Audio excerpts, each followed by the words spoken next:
사랑과 자비가 풍성하신 하나님 아버지, 올해도 가정의 달을 허락하여 주셔서 우리의 부모됨과 또 자녀됨, 또 형제와 남매됨을 또 자매됨을 그리스도 안에서 함께 누리게 하심에 진심으로 감사를 드립니다. 하나님이 우리에게 주신 귀한 믿음이 우리의 가정 가운데 온전히 풍성하게 되며 또 온 식구들이 주님을 경건히 섬기며 믿음 가운데 사랑 가운데 소망 가운데 하나가 될 수 있도록 화목한 가정이 될 수 있도록 주여 역사하여 주시옵소서.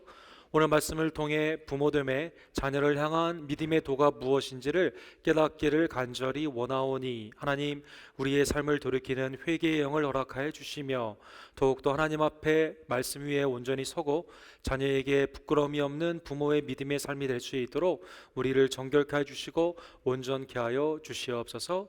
예수 그리스도의 이름으로 간절히 기도드립니다. 아멘. 유엔 산하에 있는 칠드런 소사이어티라고 불리우는 어린이 복주에 관한 재단이 있습니다. 이 재단은 해마다 여러 가지 인덱스를 통해서 행복한 나라, 어린이가 행복한 나라, 어린이가 반면에 불행한 나라에 대한 통계를 내곤 합니다. 작년에도 어김없이 북한이 어린이가 가장 불행한 나라로 뽑혀 있고 그 다음에는 시리아 전쟁 중에 있는 어린이들이 뽑혀 있습니다. 김정은을 찬양 가운데 동원하는 하나의 놀이기감으로 전락하고 있으며 그러나 정작 2만 5천 명의 어린이들은 굶어 죽어가고 있는 해마다 유엔에 18 밀리언 달러의 에이드가 없으면 아이들에게 먹을 곳조차 줄 수 없는 북한이 어린이에게 가장 불행한 나라로 해마다 뽑히고 있는 것입니다. 같은 혈육이지만 이렇게 남북으로 갈라져 있는 상황 가운데 바로 얼마 되지 않는 거리에 우리의 북한의 자녀들이 이렇게 죽어가고 있는 모습을 통해 우리는 동정을 가지고 북한을 위해 기도해야만 될 것입니다. 우리나라의 어린이의 개념은 원래 젊은이들과 어르신 이 두 개념만 있다가 방정환 선생님을 통해 최초로 어린이라는 개념이 생기게 되었다고 합니다. 1923년 바로 오늘 5월 1일 날 색동회를 통해서 어린이날을 주창하며 이제 어린이들을 하나의 인격체로 보고 인권을 가진 미래를 바라보며 아이들에게 교육하고 온전함으로 나아가야 되는 하나의 이 생명체로 보게 되는 개념이 생기게 되게 된 것이죠.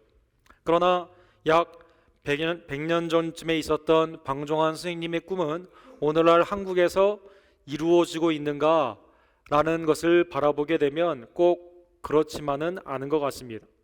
경제적인 풍요를 누리고 있지만 같은 재단에서 해마다 아이들의 행복과 불행에 관한 여러 가지 모습을 보게 되면 여전히 학업 가운데 짓눌려 있고 그리고 삶에는 기쁨보다는 어려움이 많다는 것이 한국 어린이들의 개인적인 그러한 의견이 되는 것입니다. 특별히 청소년으로 올라가게 되면 2년 전에 있었던 세월호 사건과 더불어 부모 세대, 어른들에 대한 불신의 사상이 많이 있게 되고 미래가 매우 암울하다라는 생각이 청소년들에게 어린이들에게 지금은 팽배해 있는 것입니다. 경제적인 이유뿐만 아니라 정신적인 사회적인 분위기가 어린이의 행복 가운데 매우 중요한 역할을 하는 것을 특별히 한국에서 보여주고 있는 것입니다. 예수님 당시에 있었던 로마는 어린이들에 대해 어떻게 생각을 했을까요? 크리스찬 레스라고 하는 문화학자에 의하면 로마 당시의 어린이들은 딱 두 가지로 인생이 나누어졌다라고 표현하고 있습니다. 말을 타는 자로 태어나는가, 말을 끄는 자로 태어나는가. 말을 타는 자로 태어난 자들은 귀족의 자녀나 많은 부를 가지고 있었던 자유인의 자녀여서 평생이 보장이 되지만 그러나 말을 끄는 노예나 가난한 평민으로 태어나게 되면 그 클래스를 벗어날 수 없는 비참한 삶이 어린이들에게 운명처럼 주어져 있었다는 것입니다. 이러한 사상이 성경의 사상을 누르고 있었던 유대 사회에는 하나님의 기업으로 아이들을 사랑하는 모습보다는 어린이들을 하나의 경제의 가치로 판단하게 되는 그러한 세상이 팽배해 있었습니다. 마태복음 19장 13절에 보면 어린아이들을 예수 그리스도께 안수하며 기도하기를 위한 부모님들이 이제 아이를 데려오게 됩니다. 이때 제자들이 꾸짖었다라고 나와 있는 것이죠. 제자들은 왜 꾸짖었을까요? 구약의 성경에 보면 어린이들에 관한 아기에 대한 생명의 그 존중함, 말씀 가운데 양육해야 되고 사랑을 베풀어야 되는 대상임을 당시의 성경에 분명히 있었는데, 어느덧 그들의 사상은 세상 가운데 찌들어져 있어 아이가 과연 우리에게 무슨 유익이 있겠는가, 그리스도의 사역 가운데 무슨 도움이 되겠는가라는 그러한 효용적인 생각이 그들을 지배하고 있었던 것입니다. 예수님은 어린아이들을 용납하고 내게 오는 것을 금하지 말라라고 말씀하시면서 천국이 이런 아이와 같다라고 말하여 주신 것이죠. 안수하시며 축복하시고 아이들에게 오히려 겸손을 배우라라고 말씀하여 주신 것입니다. 어린이에 대한 사랑의 대상, 그리고 양육과 인류의 미래에 대한 대상으로 생기게 되는 것은 19세기의 영국의 치열한 논쟁을 통해 비로소 자리 잡게 되었습니다. 어린아이들이 공장에 이제 산업혁명의 현장에서 16시간 정도 일하고 있는 그때 아이들을 교육을 시켜야지 지금은 일을 시키면 되지 않고 아이들의 복지가 중요하다는 이제 생각들이 사람들에게 많이 있게 되는 그때, 과학자이면서 당시의 의원이었던 마이클 페라다이는 이렇게 말했다고 합니다. 갓 태어난 아이가 무슨 쓸모가 있겠는가? 아이들에 대한 복지는 무슨 복지인가? 이것은 필요가 없다라고 주장을 하였다고 합니다. 여전히 아이들은 우리에게 어떠한 대상이 되고 있을까요? 나의 정욕을 투영하는 하나의 도구가 되어 있고 있지는 않은지요? 아이들을 혹시 내 생각 가운데 아이의 미래를 내가 계획하고 하나님께 온전히 맡기지 못하는 세상 가운데 내버려진 그러한 세상의 성공을 위해 도구로 쓰임받는 우리의 아이들의 모습은 아닐지요? 오늘 본문에 보면 당시 예수 그리스도 사역 가운데 많은 능력들이 나타나게 되면서 사람들이 예수 그리스도의 이름을 듣게 됩니다. 당시 북쪽 지역을 다스리고 있었던 헤롯 안티파스라는 사람이 자기는 분명히 세례 요한을 죽였는데 어떻게 세례 요한이 다시 살아났을까라는 생각으로 예수님에 대한 소식을 접하게 됩니다. 그러면서 세례 요한에 관한 그 내용이 오늘 본문의 주제가 되고 있는 것입니다. 그는 로마의 분복 왕으로 있었지만 가정이 매우 복잡하고 온전함으로 본을 보이지 못하는 그러한 악한 왕이었습니다. 17절과 18절에 보면 특별히 그의 결혼의 가정의 삶은 매우 문란하고 어려웠는데, 전에 헤롯이 자기 동생 빌립의 아내 헤로디아에게 장가든 거로. 누구에게 장가를 들었습니까? 동생이었던 빌립의 아내였던 헤로디아를 아내로 맞이하게 된 것이죠. 이거는 있을 수 없는 윤리 가운데 완전히 타락한 모습이 나와 있습니다. 헤로디아를 꼬십니다. 헤로디아에게 동생 빌립과 이혼하라고 합니다. 그리고 자기도 이혼하여 헤로디아와 결혼을 하게 된 것입니다. 이 일을 세례 요한이 계속 선지자적인 관점에서 그렇게 하면 되지 않는다라고 말을 하게 된 것입니다. 그래서 요한을 어떻게 했을까요? 감옥에 가둬두고 있었던 것입니다. 그래프에 보시면 헤롯 안티바스는 그의 할아버지인 헤롯 대왕, 예수님이 태어났을 때 로마의 분복 왕이었던 헤롯 대왕의 손자가 됩니다. 그의 가계들은 매우 이렇게 복잡하죠. 가운데 있는 것이 보시면 아켈레오, 헤롯, 안디바, 빌립 2세라고 나와 있는데 바로 가운데 있는 왕이 오늘 본문에 나오는 헤롯 왕이 되는 것입니다. 그의 동생 중에 빌립 1세가 있었고 헤로디아의 원래 남편이 되었습니다. 그런데 이 헤로디아를 이제 오늘 안티파스가 아내로 빼앗게 된 것입니다. 헤로디아는 나중에 또 누구랑 결혼했을까요? 조카였던 아그리빠와 또 결혼을 하게 됩니다. 그리고 그 사이에 살로메라는 그러한 딸을 나중에 두게 된 것입니다. 역기능의 디스펑셔널한 패밀리였던 헤롯 가문은 이렇게 이두메인, 유대인이 아니어서 하나님을 경외하지 않습니다. 예배를 드리지 않는 것 가운데 하나님의 말씀을 지키지 않고 로마의 꼭두가시로서 시기와 질투, 그리고 서로 간에 살인자가 8명이나 나올 만큼 서로를 죽이며, 그리고 정권을 위해서는 결혼과 이혼 그리고 재혼을 반복하는 그러한 가문이었던 것입니다. 이런 사람들이 당시 유대를 다스리고 있다 보니 완전히 윤리는 땅에 떨어져 있고, 이들과 연합이 되어 있었던 대제사장들이 성전을 관리하다 보니까 예수님이 책직을 들지 않을 수밖에 없는 그러한 타락의 모습으로 나아가고 있었던 것입니다.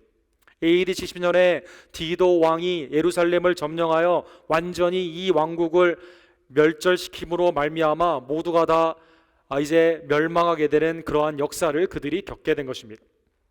세례 요한은 적어도 하나님의 말씀 가운데 왕권을 두려워하지 않았습니다. 시설이 서퍼런 그러한 그 왕권의 칼을 두려워하지 않고 하나님의 말씀 가운데 그대로 말씀을 증거하게 된 것입니다. 20절에 보면 헤롯이 요한을 의롭고 거룩한 사람으로 알고 두려워하여 보호하며 또 그의 말을 들을 때 크게 번민을 하면서도 달갑게 들음이더라 라고 표현하고 있는 것입니다. 요한은 의롭고 거룩하다는 뜻은 무엇입니까? 하나님을 경외하며 세상을 두려워하지 않습니다. 선지자적인 양심을 가지고 하나님의 뜻 가운데 온전함으로 나아가지 못하는 그러한 사람들을 향해 그대로 하나님의 말씀을 증거한 것입니다. 적어도 양심이 있었던 헤롯은 세례 요한이 말한 그것에 크게 번민을 했지만 마음은 달갑게 들었다는 것입니다. 즉 그에게 양심이 어느 정도 작동했다는 것입니다. 믿는 자뿐만 아니라 불신자에게도 하나님께서 죄에 대한 자각의 회개의 마음을 가끔 허락하여 주시는데, 그것은 하나님이 모든 하나님의 형상과 모양으로 창조된 인류에게 주신 컨션스, 양심의 기능이 되는 것입니다. 로마서 2장 15절에 보면 이런 이들은 그 양심이 증거가 되어 그의 생각들이 서로 혹은 고발하며 혹은 변명하여 그 마음에 새긴 율법의 행위를 나타내느니라. 양심이 고발을 합니다. 양심이 변명을 하게 합니다. 양심이 율법 가운데 판단을 받도록 끊임없이 죄 가운데 뉘우칠 수 있는 그러한 기회를 허락하여 준다는 것입니다. 양심의 소리를 들을 때 즉각적으로 회개를 해야만 되는 것이죠. 양심의 소리를 거부하게 되면 양심의 화인을 맞게 되어 양심의 기능을 잃어버리게 되는 것입니다. 헤롯은 적어도 양심이 있었던 자처럼 보입니다. 그러나 그의 아내 헤로디아는 요한을 원수로 여겨 죽일 기회만 찾고 있었습니다. 21절에 보면 드디어 기회를 맞이하게 됩니다. 남편의 왕의 생일을 그들이 잔치 가운데 벌리게 된 것입니다. 생일, 하나님의 놀라운 은혜 가운데 이 땅에 태어난 날이죠. 생명의 날이 되는 것입니다. 그런데 그 기회를 어떻게 사용합니까? 세례 요한을 죽이는 날로 그렇게 사용을 하고 있는 것입니다. 시편 37편 32절에 보면 악인의 특징이 있는데, 악인이 무턱대고 의인을 핍박하는 것이 아닙니다. 기회를 보며 계획을 세운다는 것입니다. 악인이 의인을 엿보아 살해할 기회를 찾으나, 가룟 유다는 어떻게 했습니까? 사탄이 예수님을 팔 생각을 집어넣게 되면서 기회를 보게 되는 것이죠. 무턱대고 하는 것이 아니라 대제사장과 계획을 세웁니다. 따로 만납니다. 그 가운데 그리스도를 속이며 그 가운데 예수님을 팔 기회를 그는 찾았던 것입니다. 생일날에 이 헤로디아가 계획한 그 괴계는 무엇이었을까요? 그것은 딸을 이용하는 것입니다. 살로메라는 그 딸이 당시에 있었습니다. 요세포스에 의하면 살로메는 당시에 16세였다라고 나와 있습니다. 16살에 있는 살로메는 미모가 아주 뛰어났고 아주 춤을 잘 췄다고 합니다. 나중에 살로메가 정치적으로 성공을 하게 되는데요, 유대인 여성으로는 2명 정도만 나올 수 있는, 지금 남겨져 있는 그 동전의 얼굴에 새길 만큼 수많은 사람들이 헤로디아의 딸이었던 살로메의 미모와 그의 치명적인 그러한 유혹에 대해서 다 알고 있었다고 합니다. 22절에 보면 딸이 친히 들어와 춤을 추어 헤롯과 그와 함께한 자들을 기쁘게 한지라. 왕이 이르되 그 소녀에게 이르되 무엇이든지 내가 원하는 것을 내게 구하라, 내가 주리라 하고, 마음이 기쁜 것 가운데 헤롯 왕은 이 법적인 딸이죠. 딸인 살로메에게 내가 모든 것을 주리라. 자기의 고난 밖에 있는 심지어 이 땅의 절반도 내게 주리라라고 그렇게 상을 주기를 원했던 것입니다. 매우 마음에 기뻤다라는 것입니다.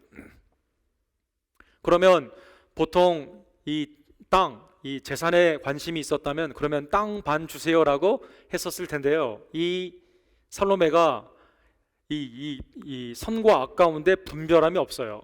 어머니에게 가게 된 것입니다. 24절과 25절에 보면 무엇을 구하리까라고 묻게 된 것입니다. 그럴 수밖에 없겠죠. 아직 나이가 어리고 구해야 되는 것이 무엇인지를 모르기 때문에 그렇게 어머니에게 묻게 된 것입니다. 그러면 보통의 어머니라면 딸에게 무엇을 가르칠까요? 자기가 잘못됐다 하더라도 딸은 온전하게 살 수 있는 선을 가르치는 것이 보통 양심 있는 사람인데 어머니가 딸에게 이렇게 말을 합니다. 세례 요한의 머리를 구하라 하니 그가 곧 왕에게 급히 들어가 구하여 이르되 세례 요한의 머리를 소반에 얹어 곧 내게 주기를 원하나이다. 그 어머니의 그 딸이 되고 있는 것입니다. 세례 요한의 머리를 구하라고 말을 하면서 그 머리를 어디에 담으라고 합니까? 음식을 담는 소반에 담아달라고 말을 하게 된 것입니다. 생일, 생명의 날을 축하하는 그 자리에 선지자의 죽음을 통해 원수를 갚고자 하는 헤로디아의 악한 모습 가운데 딸은 이용을 받게 되고 드디어 헤롯이 결정을 해야만 되는 것입니다. 법적인 딸의 생일날 사람을 죽이는 그것도 내 마음 가운데 의롭고 거룩한 세례 요한을 죽이라는 명령 가운데 보통의 왕이라면 이 어린애가 무슨 구하는 게 그거냐고 너 그런 생각하면 안 된다고 아버지로서 가르쳐야만 될 것입니다. 수많은 손님들이 와 있기 때문에 생일의 생명의 날에서는 악한 것을 하면 되지 않는다라고 오히려 엄히 꾸짖어야 되는 이 아버지가 마음에 근심을 하면서 과연 하나님의 양심의 소리를 들을 것인가? 내 체면 치레로 약속한 무엇인가도 다 주기 때문에 줘야 된다는 약속을 지킬 것인가를 고민을 하게 됩니다. 그는 심히 고민하다가 하나님의 양심의 소리가 아닌 자기의 정욕을 결정하게 됩니다. 왕이 곧 시위병 하나를 보내어 요한의 머리를 가져오라 명하니 그 사람이 나가 옥에서 요한의 목을 그 머리를 소반에 얹어다가 소녀에게 주니 소녀가 이것을 그 어머니에게 주니라. 세례 요한은 이렇게 비참하게 예수님의 사촌이죠. 예수님의 그 포러너로서 예수님의 사역을 앞장서 증거하였던 하나님의 나라의 사람 세례 요한은 이렇게 비참하게 순교하게 된 것입니다. 헤롯은 나중에 예수님도 심판대 앞에 세웁니다. 누가복음 23장 8절에 보면 같은 헤롯인 헤롯 안티파스는 예수님을 빌라도와 함께 법정에 세우며 예수님을 기대한다라는 오늘 본문에 그 말씀이 나와 있습니다. 예수를 보고 매우 기뻐하니 구원주를 보고 기뻐한 것이 아닙니다. 이는 그의 소문을 들었으므로 보고자 한지 오래였고 또한 무엇이나 이적 행하심을 볼까 바랬던 연고도라. 마술처럼 무슨 기적이나 이적이 있는가 보기 위해서 지금 헤롯은 예수님을 보며 그 앞에서 심판하고 있는 것입니다. 그리고 예수님을 빌라도에게 넘기게 되고 빌라도도 헤롯처럼 우왕좌왕하다가 죄 없으신 예수님을 십자가에 내놓게 된 것입니다. 딸의 범죄를 허락하는 이 왕, 아내의 악한 계략을 알면서도 마음의 양심의 소리를 무시하며 그 가운데 이 세례 요한을 죽인 이 왕, 모두가 다 AD 70년에 다 멸망하게 된 것입니다. 살로메는 그 후에 어떻게 살았을까요? 부모님으로부터 악한 그러한 모습을 배우고 그리고 스스로 나중에 판단할 수 있는 그때에는 그러면 그가 의로운 삶을 살았을까요? 살로메도 어머니와 비슷한 삶을 살았습니다. 자기의 작은 아버지 빌립 2세와 결혼을 합니다. 그리고 이혼을 합니다. 다시 사촌인 아리스토블루스와 결혼을 합니다. 그리고 로마의 정권을 인정을 받기 위해 로마에 갔다가 로마에서 폐위가 되면서 스페인으로 유배를 가게 됩니다. 그리고 유배지에서 강을 건너는 가운데 강을 건너는 그 얼음이 깨지면서 얼음물에 빠져 죽게 되게 된 것입니다. 역사적으로 살로메는 동전으로 나올 만큼 당시에 유명한 여성이었지만, 그러나 그의 생애는 오늘날 불명예스럽게 기억되고 있는 것입니다. 여러분, 판무파탈이라는 말을 많이 들었을 것입니다. 치명적인 유혹이 있지만 거기에 빠지게 되면 죽게 되는 여성을 말하고 있는 것이죠. 판무파탈이라는 단어는 오스카 와일드가 그의 희극이었던 살로메라는 그 책을 통해 성경의 배경이 있는 이것을 통해서 이제 그 희극이었던 그 살로메라는 그걸 통해 처음으로 살로메에게 사용한 단어라고 합니다. 처음에 나왔던 그 표지를 보시면 살로메가 누구의 머리를 들고 있습니까? 세례 요한의 머리를 들고 있는 것입니다. 살로메는 그 자신도 불행한 삶으로 악의 도구로 쓰임을 받다가 그 자신도 하나님의 심판으로 비참하게 이렇게 죽게 된 것입니다. 사랑하는 성도 여러분, 오늘은 어린이날입니다. 어린이 주일로 해마다 우리는 5월 첫 번째 주일을 하나님께 드리게 됩니다. 부모로서 저 자신도 부모로서 어린이날 일이 있을 때마다 자녀 앞에 부끄러운 모습이 한두 가지가 아닙니다. 하나님은 부모에게 아이에게 가장 영향력을 주는 전도자로서, 말씀을 증거하는 제사장으로서, 그리고 그 집안을 영적으로 인도하는 그러한 리더로서 우리에게 자녀를 맡겨 주셨습니다. 자녀는 나의 소유물도 아니며 나의 정욕을 투영하는 그러한 거울도 아니며, 그리고 자녀의 성공이 세상적인 성공으로 부모가 덕을 보는 도구도 아닙니다. 성경은 다만 하나님께서 우리에게 주신 그 기업의 자녀를 하나님의 뜻 가운데 온전히 가르치며, 그리고 그것을 네가 먼저 본을 보이라라고 말씀하고 있는 것입니다. 열왕기 상하와 역대 상하에 보면 42번이나 왕에 소개하는 구절이 다음과 같은 포맷으로 되어 있습니다. 왕이 몇 살 때 왕위에 올랐다, 어머니는 누구다, 아버지는 누구다, 그리고 부모님을 본받아 이 왕은 선하게 또는 악하게 통치했다라고 이 포뮬러로 42번이나 나오게 됩니다. 좋은 예부터 보도록 하겠습니다. 역대하 25장 3절과 4절에 보면 우시야라는 왕이 나옵니다. 우시야가 왕위에 오를 때 나이가 16세라 살로메와 같은 나이였습니다. 예루살렘에서 52년을 다스리는지라 그의 어머니의 이름은 여골리하여 예루살렘 사람이더라. 우시야가 그의 아버지 아마샤의 모든 행위대로 여호와 보시기에 정직하게 행했다라고 나와 있습니다. 악한 예는 훨씬 더 많습니다. 히스기야, 요시야, 우시야 몇 명의 왕 빼고는 다 악한 모습으로 이렇게 표현이 되어 있습니다. 아하시야라는 왕을 대표적인 예로 표현해 보도록 하겠습니다. 역대하 22장 2절과 3절에 보면 아하시야가 왕이 될 때의 나이가 42세라 예루살렘에서 1년 동안 다스리니라. 그의 어머니의 이름은 아달랴요 오므리의 손녀더라. 아하시야도 아합의 집의 길을 행하였더니 이는 그의 어머니가 꾀어 악을 행하게 하였습니다. 왕의 이름이 나오고 어머니, 아버지, 그리고 어떤 영향 가운데 악한 왕이었는지 선한 왕이었는지가 성경에 나오고 있는 것입니다. 우리의 자녀의 이름을 여기에 한번 넣어보기를 원합니다. 어머니는 누구였더라? 아버지는 누구였더라?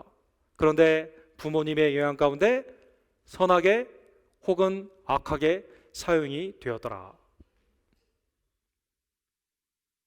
사사기 21장 25절에 나와 있는 것처럼 그때 이스라엘의 왕이 없으므로 사람이 각기 자기의 소견에 오른 대로 행하는 사회가 오늘날의 하나님을 쓰레기장에 보내놓고 모든 윤리가 실종되어 있는 진리의 자유화의 그리고 개인화의 시대다라고 데이빗 웰즈는 말하고 있습니다.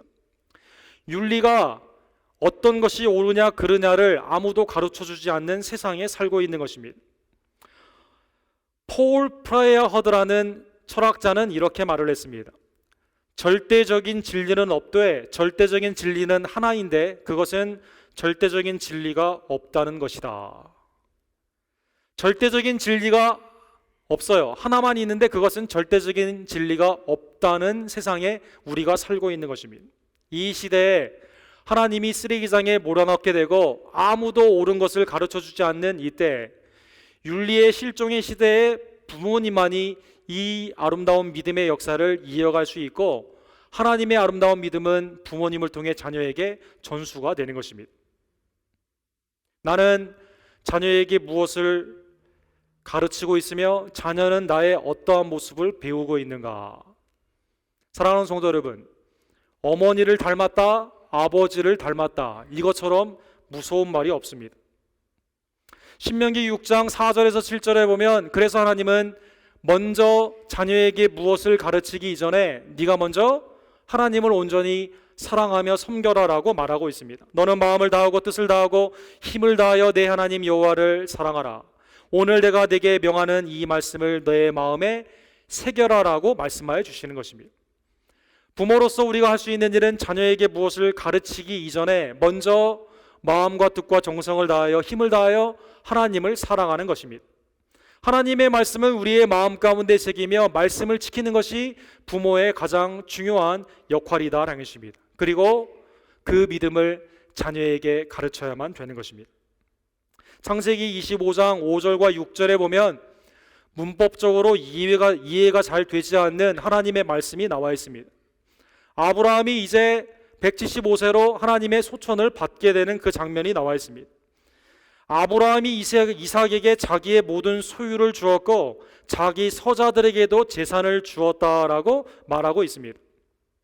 여러분, 문법적으로는 왜 말이 되지 않을까요? 이삭에게 자기 모든 소유를 주었다면 서자에게 줄 어떠한 소유도 없다라는 것입니다. 그런데 서자들에게는 재산을 주었다라고 말하고 있는 것입니다. 그러면 이삭에게 준 모든 소유는 과연 무엇일까요? 아브라함의 하나님, 이삭의 하나님, 야곱의 하나님, 이스마엘로 갈라지며 예서로 갈라지며 약속의 자녀 바깥에 있는 수많은 사람들이 재산을 받고 누리긴 했지만, 그러나 오직 믿음은 아브라함, 이삭, 야곱을 통해 전수가 되었다는 것입니다. 모든 소유는 즉 하나님을 사랑하며 주님을 섬기는 믿음이다라는 것입니다. 모든 소유는 아들보다도 하나님을 더 사랑하여 아들을 바치라고 하는 아브라함의 약속을 믿는 그 믿음이다라는 것입니다. 어린이날을 맞이하여 우리의 자녀들에게 나는 무엇을 가르치고 무엇을 남겨줄 것인가 깊이 상고하는 우리 모든 소노님들 되기를 간절히 원합니다. 부모님의 다른 것이 아닌 신앙을 담는 우리의 자녀들이 되기를 간절히 원합니다. 하나님을 사랑하며 마음과 뜻과 정성을 다해 주님을 섬기는 그 아름다운 믿음의 역사가 아브라함의 하나님, 이삭의 하나님, 야곱의 하나님으로 전수가 되게 된 것처럼 주님이 오시는 그날까지 사랑하는 우리 언덕교회 모든 가정의 세대들이 온전히 그 믿음이 계승이 되며 전수되는 주님의 믿음의 가정들이 되기를 주님 이름으로 간절히 축원합니다. 기도하겠습니다. 사랑의 하나님 아버지, 감사합니다. 해마다 가정의 달, 어린이날을 맞이하여 부모로서 부끄러운 모습이 우리가 얼마나 많이 있는지요. 먼저 하나님을 온전히 사랑하지 못하고 마음과 뜻과 정성을 다하여 주님만을 섬기지 못한 우리의 믿음에 온전하지 못한 모습들이 얼마나 많이 있던지요. 어느덧 자녀에게 나도 모르게 세상 것을 우선시하며 또 세상의 그러한 성공을 향해 달려가도록 책칙할 때가 얼마나 많이 있던지요. 노함 가운데 사랑으로 돌보지 못하고 주님의 훈계와 그 아름다운 교양을 전수시키지 못할 때가 얼마나 많이 있던지요. 하나님, 오늘 헤롯의 가문의 멸망을 통해 그러한 길은 곧 멸망의 길임을 다시 한번 깨달으며 아브라함처럼 우리에게 주신 모든 소유, 그것은 곧 하늘의 소유임을 다시 한번 깨닫고 믿음을 전수하는 주님의 약속의 자녀들, 약속의 부모들이 될 수 있도록 주여 역사하여 주시옵소서.